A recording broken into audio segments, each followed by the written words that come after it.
Bonjour à tous et bienvenue sur la vidéo où on va aller parler de la nouveauté de chez Suzuki qui me parle, la DRZ4, DRZ4S. Bon, trop compliqué. Bref, la nouvelle DRZ, ça existait avant, ils l'ont ressorti. Ils aiment bien ressortir des anciennes bécanes, tout le monde fait ça avec les Hornets, les machins, enfin tout ce que tu veux. Bref, on s'en fout. En tout cas, c'est une nouvelle machine 400 cm3 qui va arriver et te parle de disponibilité à l'été 2025. Certaines personnes parlaient de 8-9 000 euros. On va parler tout de suite du concret. Avec Ma, ils en parlaient 8-9 000 euros. Est-ce que ça va être ça? On va voir un petit peu la concurrence et ce que ça peut donner. Déjà, moi, ce que j'en pense en termes d'esthétique, je roulais avec la CRF. La CRF qui est un CRF 300L qui en fait est pas un 300 mais un 280. Je trouvais ça déjà plutôt pas mal. Je trouvais ça sympa parce que je l'avais monté en supermoto et que je trouvais ça intéressant dans le concept où tu as une machine qui est légère puisqu'elle fait à peu près dans les 140 kg. Là on va aller voir le poids aussi dessus pour voir ce que ça donne. Mais ce qui était un peu dommage, voilà, c'est qu'on avait 28 chevaux. Ça manquait un peu de couple. Celle-ci à côté est un peu différente. Donc le monocylindre, fun pour passer partout. Donc oui, on est toujours sur un monocylindre. On a 38 chevaux à 8000 tours minute. 37 Nm à 6500 tours minute. Donc on a plus de chevaux, plus de couple déjà que la CRF. Je vais comparer un petit peu. La CRF, c'est un vrai succès. Alors pas forcément en France. Ça se vend bien, les CRF 300L ça se vend bien, mais c'est pas pour ça que c'est une des machines les plus vendues, loin de là. Les gens sont en train de s'apercevoir petit à petit qu'il y a un vrai intérêt d'avoir un véhicule qui n'a pas forcément une grosse cylindrée et qui peut être un peu partout. C'est-à-dire la bécane qui, là, avec même ses roues à crampons, tu vas l'emmener, tu vas aller au boulot, ça consomme rien du tout. Avec la CRF, moi j'étais à 2,8 litres. 2,8 litres au 100 km, je tapais avec le petit réservoir des quasiment 8 litres, je faisais plus de 200 km avec le plein. Donc autant dire que c'est top. En termes d'entretien, bah voilà, c'est pas un gros truc d'enduro, donc ça te permet d'aller vraiment dans des champs. C'est beaucoup plus léger que tout ce qui est les T7, les Africa Twin, les Transalp et tout ça. Et si jamais demain ça doit tomber, eh ben c'est pas très grave dans l'absolu, alors ça fait toujours chier, mais ça reste un truc qui est quand même vachement, comment dire, qui est vachement plus abordable pour attaquer du tout-terrain, pour aller au boulot et attaquer du tout-terrain. Ou tu la mets tout simplement en deuxième moto et tu vas faire du tout-terrain. Mais je pense que si tu veux faire que du tout-terrain, tu risques d'être déçu et ça risque de pas être assez engagé. Une électronique avancée avec le Suzuki Intelligent Ride System. Je te le dis comme je le pense, ça sert à rien. Suzuki Traction Control. Le STCS prévient le patinage de la roue arrière. Non mais sérieux. Ah, t'as 38 chevaux. Et en plus, quand tu vas te mettre en tout terrain, tu vas tout désactiver. Donc aucun intérêt. Suzuki Drive Mode Selector, 3 modes de conduite, modifie les caractéristiques de puissance. J'ai même pas envie de lire la suite. Parce que si, pour peu qu'ils te mettent un mode pluie, rain, je sais pas quoi, il n'y a aucun sens. Pareil, pas d'intérêt. Pour moi, tu laisses la moto telle qu'elle, tu déconnectes l'ABS avant-arrière, parce qu'avec les normes Euro 5, apparemment, tu peux déconnecter aussi l'avant. Tu vas dans les graviers pourris comme ça, là, tu te déconnectes l'ABS dessus, et puis c'est parti. Même juste sur la roue arrière, c'est suffisant. Mais ouais, ça peut être une très très bonne machine. Je suis pas trop fan en fait de l'optique avant, plaque phare avec l'espèce de rebond comme ça. Je trouve pas ça dingue. Sur le CRF, je préfère. Je trouve ça un peu plus esthétique. Après, ça c'est une question de point de vue. Ils ont sorti ce modèle-là en supermoto, mais on va pas du tout aller voir ça. Ça nous intéresse pas du tout. Donc il te parle d'un châssis à agilité maximale. En gros, un tube en acier, cadre est suffisamment rigide et solide, souple pour affronter les irrégularités. Donc ouais, ok, ouais, ça reste dans le même optique d'un DRZ qui existait auparavant, mais remis au goût du jour et qui est vraiment pas mal du tout.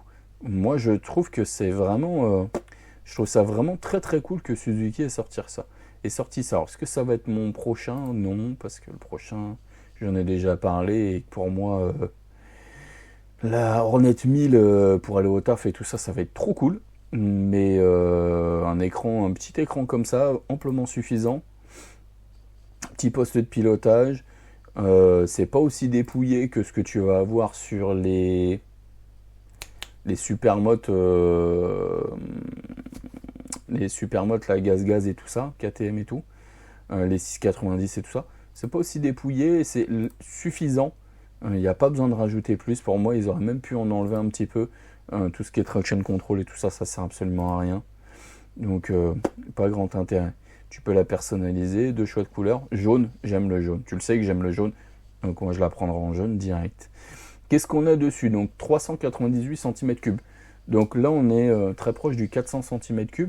C'est pas mal du tout.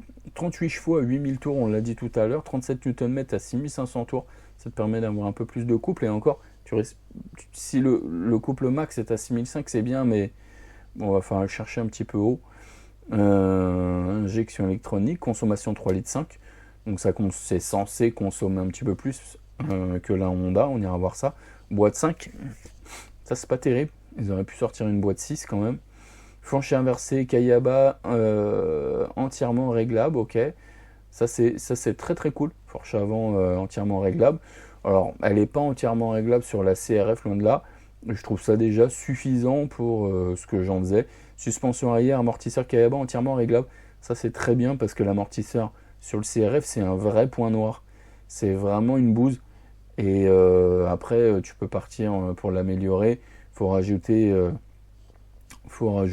600 euros et t'as un truc qui est convenable. Jante aluminium 21 pouces à l'avant, 18 à l'arrière, ok. Frein avant disque, arrière disque, rien d'extraordinaire. Ce qui va nous intéresser, voilà. Réservoir de 8 litres 7, il est un peu plus gros que celui de la CRF. Et on a 151 kg. Pour moi, c'est un petit peu plus lourd aussi que la CRF. On va voir tout de suite la concurrence. Donc pour l'instant, on n'a pas de prix.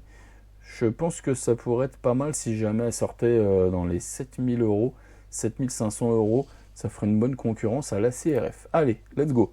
Donc CRF 300L et CRF 300 Rallye. La bonne nouvelle, c'est que la Rallye arrive enfin en France. Donc on va pouvoir récupérer la Rallye qui a une gueule différente. Touk touk touk. Voilà, elle est ici. Elle a un plus gros carénage avec la face avant. Elle va te protéger un petit peu mieux. Donc si là tu veux aller au boulot, tu vois, t'as un truc qui est pas mal du tout. On a quoi dessus? Monocylindre, propulsé par 286 cm3, tu vois. T'as 14 cm3 de moins pour arriver aux 300, donc t'es un petit peu loin encore. On a 27 et quelques chevaux à 8500 tours minute et 26,6 Nm de couple à 6500 tours minute. Donc moins puissant, moins coupleux. Forcément, tu as un 300. Le poste de pilotage est aussi très dépouillé. Voilà, t'as rien dessus, hein. Concrètement, t'as rien. Le seul avantage que tu vas avoir dessus, c'est que tu vas avoir la version Rallye qui pourra te protéger un peu mieux et qui est pour moi un peu plus aboutie si jamais tu veux l'aménager et puis partir sur un truc un peu plus baroudeur. Je pense que faire un peu plus de kilomètres avec la CRF 300 Rallye sera forcément mieux que la DRZ ou même que la CRF comme j'avais moi auparavant.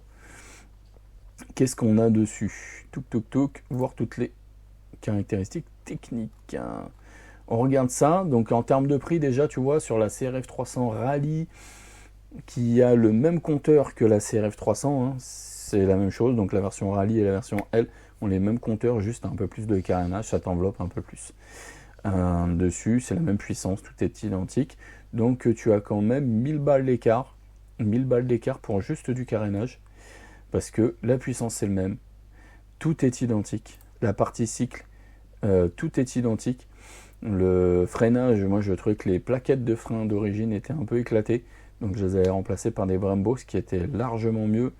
Fourche USD télescopique débattement, tu vois, donc déjà la fourche avant comparé à la DRZ c'est de la merde. La suspension, l'amortisseur arrière c'est de la grosse merde comparé celui de la DRZ.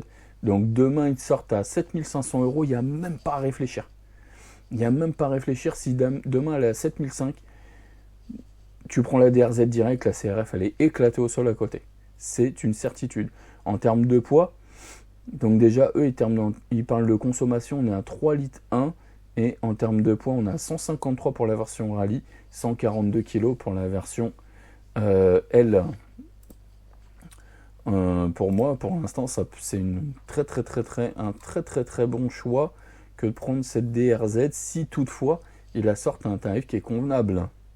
Un tarif convenable, parce que si jamais tu commences à arriver dans des montants à, je dis n'importe quoi, comme il l'annonçait, proche des 9000 euros, une préparation, tu prends par exemple la CRF normale, 6002, tu rajoutes un amortisseur à 600 balles dessus, tu peux en trouver éventuellement d'occasion, on va parler de neuf, donc on va parler à 6002, tu rajoutes un amortisseur, tu es à 6008, 6008, tu peux te permettre encore de faire une préparation fourche, et là tu as une moto qui est à 7100 euros, qui est personnalisée, et qui est très efficace, qui sera forcément moins puissante, mais si jamais ils la sortent à plus de 8000 euros, 9000 euros, il y aura un trop gros écart de prix pour le justifier, c'est pas intéressant du tout.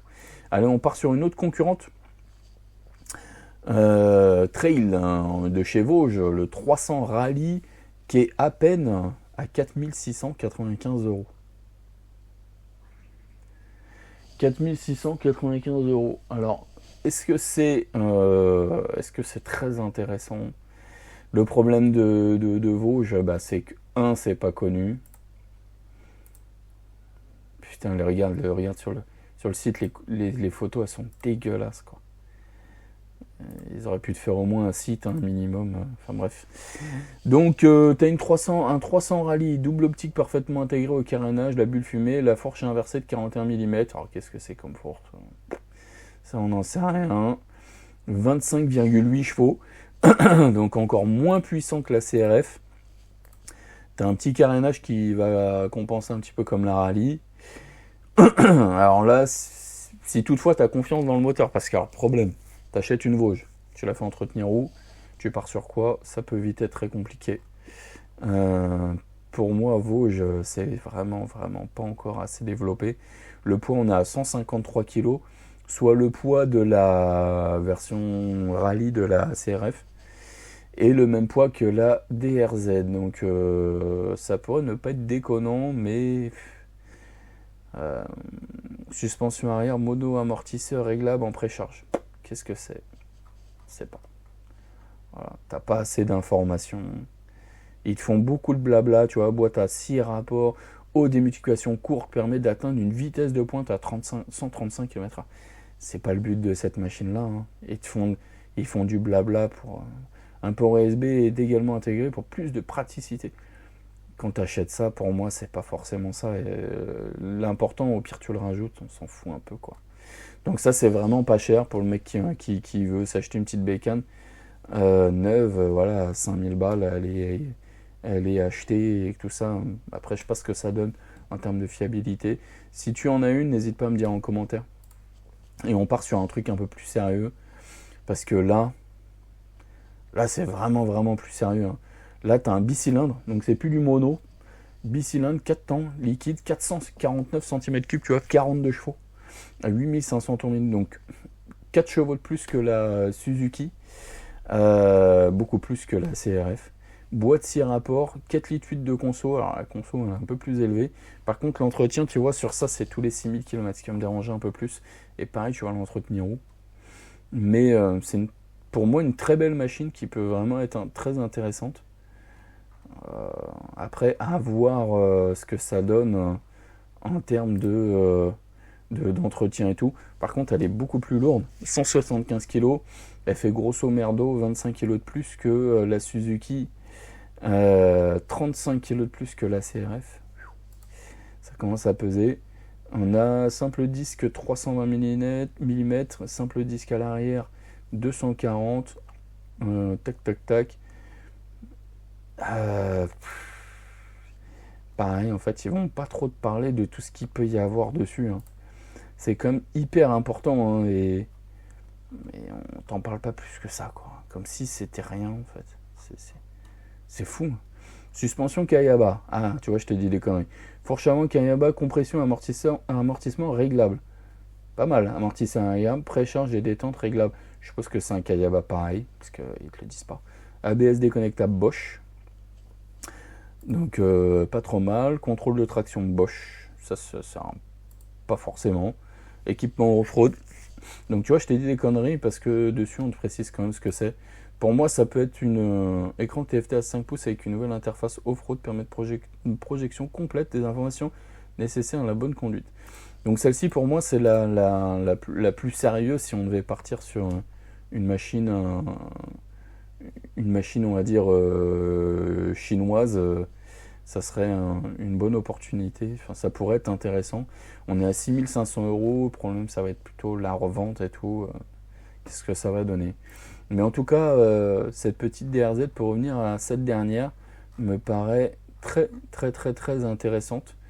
Et si tu cherches une machine pour aller explorer un petit peu les champs, aller au boulot, ça peut vraiment être une très très bonne opportunité.